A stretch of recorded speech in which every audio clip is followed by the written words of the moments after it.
പ്രിയപ്പെട്ട പ്രേക്ഷകരെ, നമുക്കറിയാം ഈ നിയമസഭാ തെരഞ്ഞെടുപ്പ് കാലത്ത് ഭാരതീയ ജനതാ പാർട്ടിയിലേക്ക് ഇടതുപക്ഷത്ത് നിന്ന് 2 മുൻ MLA-മാരും ഒരു സിറ്റിംഗ് MLA-യുമാണ് കടന്നു വന്നത്. നമുക്കറിയാം അടുത്ത കാലത്തൊക്കെ കോൺഗ്രസിൽ നിന്നും ധാരാളം പ്രമുഖ നേതാക്കൾ വിവിധ സംസ്ഥാനങ്ങളിൽ BJP-യിലേക്ക് എത്തുന്ന ഘട്ടത്തിൽ കേരളത്തിൽ മാത്രമുള്ള ഇടതുപക്ഷക്കാർ സ്ഥിരമായി പറയുന്നൊരു കാര്യമുണ്ടായിരുന്നു: കോൺഗ്രസ്സുകാരെ BJP-യിലേക്ക് പോകത്തുള്ളൂ, ഞങ്ങളൊന്നും ഒരു കാരണവശാലും BJP-യിലേക്ക് പോകത്തില്ല എന്ന വാദമുഖം ഉയർത്തിവിട്ട സഖാക്കന്മാർക്ക് വലിയ തോതിൽ തിരിച്ചടിയായിരുന്നു 3 പ്രമുഖ CPM നേതാക്കൾ BJP-യിലേക്ക് എത്തിയത്. അതിലൊന്ന് നമുക്കറിയാം ഇടുക്കിയിലെ S. രാജേന്ദ്രനാണ്. അദ്ദേഹം മുൻ MLA ആയിരുന്നു. നേരെ തൃശ്ശൂരിലേക്ക് വന്നു കഴിഞ്ഞാൽ അവിടെ നാട്ടികയിൽ CC Mukundan sitting MLA ആയിരിക്കെ CPI നേതാവ് BJP-യിലേക്ക് എത്തി. അതോടൊപ്പം തന്നെ K. അജിത്ത് വൈക്കത്തെ പ്രമുഖ CPI-യുടെ നേതാവാണ്. അദ്ദേഹവും മുൻ MLA ആണ്, BJP-യിലേക്ക് എത്തിയിരുന്നു. അപ്പോൾ നമുക്ക് അജിത്തിൻ്റെ ഒരു പ്രതികരണമാണ് അടുത്തത് നോക്കാം. CPI അക്രമ രാഷ്ട്രീയം അവസാനിപ്പിക്കണമെന്നാണ് വൈക്കത്തെ NDA സ്ഥാനാർത്ഥി K. അജിത്ത് പറയുന്നത്. പാർട്ടി വിട്ട് BJP-യിൽ ചേർന്നവർക്ക് നേരെ CPI ക്രൂര ആക്രമണമാണ് നടത്തുന്നത്. CPI ബന്ധം ഉപേക്ഷിച്ച 81-കാരനെ CPI-യുടെ ബ്രാഞ്ച് സെക്രട്ടറിയിൽ നിന്നും കൊടിയ പീഡനം ഏറ്റുവാങ്ങേണ്ടി വരുന്നു. തനിക്ക് നേരെ വ്യക്തിഹത്യയും തുടരുന്നുവെന്ന് അദ്ദേഹം പറയുന്നുണ്ട്. വൈക്കത്ത് ഇത്തവണ മാറ്റം ഉറപ്പാണെന്നും K. അജിത്ത് വ്യക്തമാക്കുന്നു. നമുക്ക് ആ പ്രതികരണം കാണാം. വൈക്കം മണ്ഡലം NDA സ്ഥാനാർത്ഥി K. അജിത്ത് ജനൻ TV-യോടൊപ്പം ചേരുന്നുണ്ട്. വൈക്കത്തെ ജനങ്ങളെ അറിയാവുന്ന നേതാവാണ്. ജനങ്ങളിലേക്ക് നേരിട്ടെത്തുമ്പോൾ എന്താണ് ഈ പ്രചരണ വേളയിൽ അവരിൽ നിന്ന് ലഭിക്കുന്ന പ്രതികരണം? NDAക്ക് അനുകൂലമാണോ? വൈക്കത്തെ വോട്ടർമാർ വളരെ ആവേശത്തോടെ NDA സ്ഥാനാർത്ഥി എന്ന നിലയിൽ എന്നെ നെഞ്ച് ഏറ്റി കഴിഞ്ഞിരിക്കുകയാണ്. അവർ കൃത്യമായും അവർക്കറിയാം ഒരു വികസന പ്രക്രിയയിൽ മോദി സർക്കാർ നടപ്പിലാക്കുന്ന പ്രവർത്തനങ്ങൾ വൈക്കത്ത് വരണമെന്ന് ആഗ്രഹിക്കുന്ന നൂറുകണക്കിന് ആൾക്കാരാണ്, അല്ല ആയിരക്കണക്കിന് ആൾക്കാരാണ് ഈ മാറ്റത്തിനൊപ്പം ചേർന്നിരിക്കുന്നത്. ഇടത് വലത് പാർട്ടികളിൽ നിന്ന് NDA മുന്നണിയിലേക്ക് ഒരുപാട് ആൾക്കാർ കടന്നു വന്നിട്ടുണ്ട്. അവരെല്ലാം ഇപ്പം ഈ ഇലക്ഷൻ പ്രക്രിയയിൽ സജീവ സാന്നിധ്യമായി മാറിയിരിക്കുകയാണ്.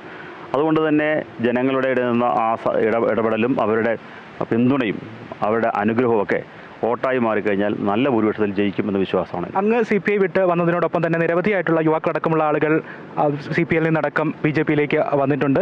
അങ്ങേക്ക് എതിരെ ഇടത് ക്യാമ്പുകളിൽ നിന്ന് സൈബർ ആക്രമണം പതിവായിരുന്നു ഈ തുടക്കം മുതൽ, അങ്ങ് പാർട്ടി വിട്ട് വന്നപ്പോൾ മുതൽ തന്നെ. അതുപോലെ തന്നെ നിരവധിയായിട്ടുള്ള പാർട്ടി വിട്ട് വന്ന CPM വിട്ട് വന്ന പ്രവർത്തകർക്ക് നേരെയും ഈ സൈബർ ആക്രമണവും നേരിട്ടുള്ള ആക്രമണങ്ങളും ഉണ്ടാകുന്നുണ്ട്. പാർട്ടിയുടെ വൈക്കം നേതൃത്വത്തിലുള്ള രമാകാന്തൻ അടക്കമുള്ളവർക്ക് ഇത്തരത്തിലുള്ള ആക്രമണം നേരിടേണ്ടി വന്നു. ഇങ്ങനെ ചെയ്യുന്നവരോട്, ഇങ്ങനെ ആക്രമിക്കുന്നവരോട് എന്താണ് അങ്ങേക്ക് പറയാനുള്ളത്?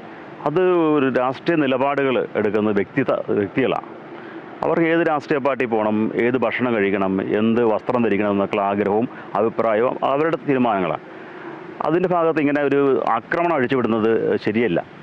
രമാന്തർ സാറെന്ന് പറഞ്ഞാൽ ഒരു വലിയ നല്ലൊരു ഉദ്യോഗസ്ഥനായിരുന്നു, ഒരു വിദ്യാഭ്യാസ മേധാവിയായിരുന്നു കോട്ടയം ജില്ലയിലെ. അതോടൊപ്പം തന്നെ സീനിയർ സിറ്റിസൺ, 81 വയസ്സുള്ള ആളാണ്. അദ്ദേഹം CPI-യിൽ നിന്ന് CPI-യുടെ ലോക്കൽ കമ്മിറ്റി അംഗമായിരുന്നു, KPMS-ൻ്റെ ഇവിടുത്തെ ഭാരവാഹിയായിരുന്നു. അങ്ങനെയൊക്കെ പ്രവർത്തിച്ചിരുന്ന ഒരാൾ ഒരു രാഷ്ട്രീയ മാറ്റമുണ്ടായപ്പം അദ്ദേഹത്തിൻ്റെ അവിടുത്തെ പാർട്ടി ലോക്കൽ ബ്രാഞ്ച് സെക്രട്ടറിയും മക്കളും കൂടി വീട് കയറി ആക്രമിച്ച് അയാളെ ആക്രമിക്കുകയുണ്ടായി. അദ്ദേഹത്തിൻ്റെ ഭാര്യനെയും ആക്രമിക്കുകയുണ്ടായി. അതൊരു ശരിയായ നിലപാടല്ല. ഞങ്ങൾ അതിനെതിരെ പോലീസ് സ്റ്റേഷൻ മാർച്ച് ഉൾപ്പെടെ കാര്യങ്ങൾ പെറ്റീഷൻ കൊടുത്തു. അദ്ദേഹം പോലീസ് അഡ്മിറ്റ് ആയതിനു ശേഷം അദ്ദേഹത്തെ പോലീസ് തിരിഞ്ഞു നോക്കിയില്ല എന്നാണ് യാഥാർത്ഥ്യം. അതിനെതിരെയാണ് പോലീസ് സ്റ്റേഷൻ മാർച്ച് കഴിഞ്ഞ ദിവസം നടത്തിയത്. പക്ഷേ ഇപ്പോഴും അതിനകത്ത് ഈ പട്ടികാതി അതിക്രമ നിയമം അനുസരിച്ചുള്ള കേസെടുക്കാൻ അവർ തയ്യാറായിട്ടില്ല. അത് ഭരണസ്വാധീനം ഉപയോഗിക്കുന്നു എന്നതാണ് ഞങ്ങളുടെ സംശയം. കാരണം മുകളിൽ നിന്ന് വലിയ രീതിയിലുള്ള ഇടപെടൽ ഉണ്ടാകുന്നു എന്ന് അവിടുത്തെ ഉദ്യോഗസ്ഥന്മാർ തന്നെ സൂചിപ്പിക്കുകയുണ്ടായി. അപ്പോൾ എനിക്കെതിരെയും ഇങ്ങനെ നിരവധി സൈബർ ആക്രമണമുണ്ട്. ഒരു ദിവസം 100-ലധികം ചീത്ത പറച്ചിലുകളൊക്കെ ഉണ്ടാകുന്നുണ്ട്. അതൊരു ശരിയായ അതല്ല. അഭിപ്രായ സ്വാതന്ത്ര്യം എല്ലാവർക്കും ഉണ്ട്. പക്ഷേ ഇതുമായി ബന്ധപ്പെട്ട് ഇങ്ങനെ ഭീകരമായ ആക്രമണങ്ങൾ അഴിച്ചുവിടുക, ഇടത് ക്യാമ്പിൽ ഒരു വലിയ ഭയം അവർക്കുണ്ട്. അതാണ് ഈ അതിക്രമങ്ങളും ആക്ഷേപങ്ങളും ആക്രമണങ്ങളുമായി മാറുന്നതെന്നാണ് എൻ്റെ ഒരു വിശ്വാസം. ഇടത് കോട്ട എന്നാണ് വൈക്കത്തെ ഇടത് ക്യാമ്പ് വിശേഷിപ്പിക്കുന്നത് കാലങ്ങളായിട്ട്. അങ്ങയുടെ സ്ഥാനാർത്ഥിത്വത്തിലൂടെ ഈ ഇടത് കോട്ടയ്ക്കൊരു ഇളക്കം ഇത്തവണ സംഭവിക്കുമെന്നാണോ? ഇടത് UDF സ്ഥാനാർത്ഥികളുടെ പ്രകടനത്തെ വൈക്കത്തെ എങ്ങനെയാണ് വിലയിരുത്തുന്നത്? ഇടത് വലത് സ്ഥാനാർത്ഥിമാർ അവരവരുടെ പ്രവർത്തനങ്ങളിൽ പുറകോട്ട് പോയിക്കൊണ്ട്, കാരണം NDA സ്ഥാനാർത്ഥി എന്ന നിലയിൽ വൈക്കത്തെ ജനങ്ങളെല്ലാവരും തന്നെ എന്നെ ഒരു പരിചയപ്പെടുത്തലിൻ്റെ ആവശ്യമില്ലാതെ അവർക്കറിയാം. അവരുടെ ഏത് വിഷയങ്ങളിലും രാഷ്ട്രീയ ഭേദമന്യേ ഞാൻ ഇടപെട്ടിട്ടുണ്ട്. അത് ജാതിഭേദമന്യേ രാഷ്ട്രീയ ഭേദമന്യേ ഒക്കെ അറിയാം. ഇവിടുത്തെ സമുദായ സംഘടനകളുടെ നേതാക്കന്മാർക്ക് നല്ലതറിയാം.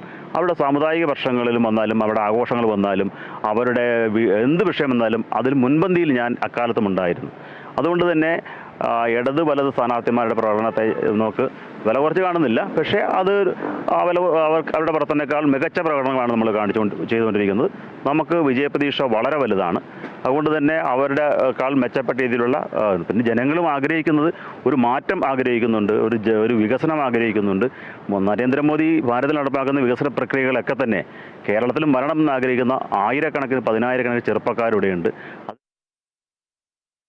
NDA സ്ഥാനാർത്ഥി കെ അജിത്തിന്റെ പ്രതികരണമാണ്. കേരള രാഷ്ട്രീയത്തിൽ വരാൻ പോകുന്ന വലിയ മാറ്റത്തിന്റെ ദിശാസൂചികയാണ് കെ അജിത്തിനെ പോലുള്ളവരുടെ BJP പ്രവേശനം എന്ന കാര്യത്തിൽ സംശയമില്ല. കാരണം അദ്ദേഹം വൈക്കം പോലെ ഇടതുപക്ഷ പ്രസ്ഥാനങ്ങൾക്ക് വലിയ സ്വാധീനമുള്ളൊരു സ്ഥലത്ത് അവിടെ CPIയുടെ സംഘടനാ സംവിധാനം കെട്ടിപ്പൊക്കുന്നതിൽ വളരെ സുപ്രധാന പങ്ക് വഹിച്ച വ്യക്തിയാണ് കെ അജിത്ത്. അദ്ദേഹമാണ് ഇത്തവണ BJP നേതാവായി BJP സ്ഥാനാർത്ഥിയായി മത്സരിക്കുന്നത്.